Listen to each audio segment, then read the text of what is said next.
কোৱাচোন তুমি বাবু নে মাইনা মানে পিছফালৰ পৰা মাইনা আগফালৰ পৰা বাবু এটা শব্দত ক'ব গ'লে হি জি ৰা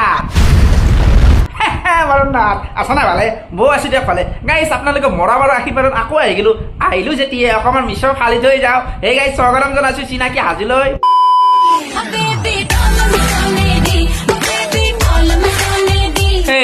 দুই বছৰ চলে হাফেনটো মাৰি তাৰ পিছত ভিডিঅ' বনাবিয়ে আগতে তই নিজকে নিজে স্বীকৃতি দি ল'ৰাই নে ছোৱালী কণ্টেলৰ চাউলকেইটা খাবৰ কাৰণে জীয়ে আছ না সকল জীৱনত সুখী থাকিবলৈ হলে ছোৱালী নহয় বোৱাৰী পটোৱা আইও মোৰ খনত টুকুৰাটো তই মোৰ মনৰ কথা কৈ ভাল চাই মই একদম সুখ লগা আছো বহুত দুখত আছো আহিবি না মোৰ শুনো মনটো আমিতো একেলগে মৰম কৰো গৰমত এই এচি চলাও গাৰ্মি বাহা দে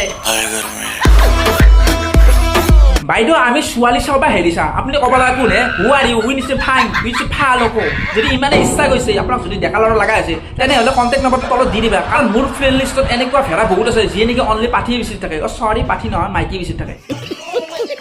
গৰম আৰু মৰম এই দুটা বৰ বেয়া বস্তু অলপ বেছি হ'লে কাপোৰ খুলিব লাগে চালা এনেকুৱা মাইকী গেলা কি কৰিম আৰু একো কৰিব নোৱাৰো চাই দেখিব লাগিব আইনে মান না নদীত পায় মাছ সাগৰত থাকে শংখ এটা মতাৰ থকা পাছতো বেলেগলৈ যাবলৈ ঠেং দাঙি থকা মাইকীবোৰ মিয়া খালিফাৰ বংশ বাইদেউ আপোনাক এটা সঁচা কথা কওঁ আপোনাক দেখি কেতিয়াও নালাগে যে আপুনি মিয়া খালিফাৰ বংশ কিন্তু এটা কথা আপোনাক কিন্তু চানি লিয়নিৰ বইনাক যেনহে লাগে হয়নে মৰা না সকল জীৱনত সুখী থাকিবলৈ হলে ছোৱালী নহয় বোৱাৰী পটোৱা মাছৰ খাবি ৰো কথা এটা কচোন বৌ আইন নোহোৱা মাছৰ ঠাণ্ডা শুনবে কৈছো আপোনাৰ বোলে ডেকাবিলাকৰ প্ৰতি বেছি ঠাণ্ডা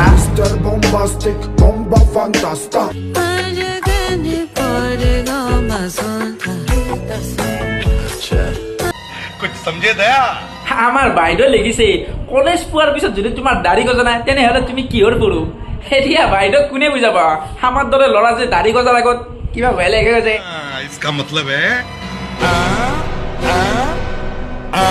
আৰু বাইদেউ শুনা ফেটি সাপৰ কেতিয়ানো সৰু জেগাত নাথাকে আৰু তহঁতৰ স্বভাৱবিলাক দেখিলেই গম পা তহঁতে যে সেই দাড়ি নগজা কলেজৰ ল'ৰাকেইটাৰ প্ৰেমতে বেছি পঢ়া আৰু বাইদেউ এটা কথা কওঁ শুনা দাড়ি গজা নাই বুলি যাৰে তাৰে ল'ৰা গাঁৱত নাযাবা নহ'লে কোনোবাই বজাই দিব চৰি চলাই দিব বাকী আনি নকৰে मुझे लाज लग रहा है আজিৰ দিনত চলি গেলা ইউটিউব চাই কিনে ভাত গিলে আৰু আমাৰ দিনত আমাক কৈছিল ও দাঁতি খো জেঠি আছে ভাত খা খা খা খা তহঁত দুয়োটাই এটা কথা কচোন আজিৰ পৰা 20-25 বছৰ আগত কাৰ ঘৰত এণ্ড্ৰইড স্মাৰ্টফোন আছিল না তহঁতৰ মাৰিব পৰা হৈছিল কালে বালে ভিডিঅ' বনালি হওক না দুয়ো জেঠি চাইছে ভাত খাওঁতে খাওঁতে দুয়োৰে মুখখন জেঠি হেন লগা আছিল এজন হাজবেণ্ডে দুজনী বিয়া পাতি ঘৰতে ৰাখিব পাৰে কিন্তু এজনী পত্নীয়ে দুজন হাজবেণ্ড কিয় ঘৰত ৰাখাব নোৱাৰে এইটো আইন আমাক লাগিবই বাইদেউ শুনিব পাইছে এই আইনটো তোমাক দিব বেলেগক নিদিলেও মানে তোমাক দিব কিন্তু এটা চৰ্ত ৰাখিছে তুমি প্ৰথমে ফেটি সাপৰ কেটি আৰু কলা মেকুৰীৰ বগা বাল আনিব লাগিব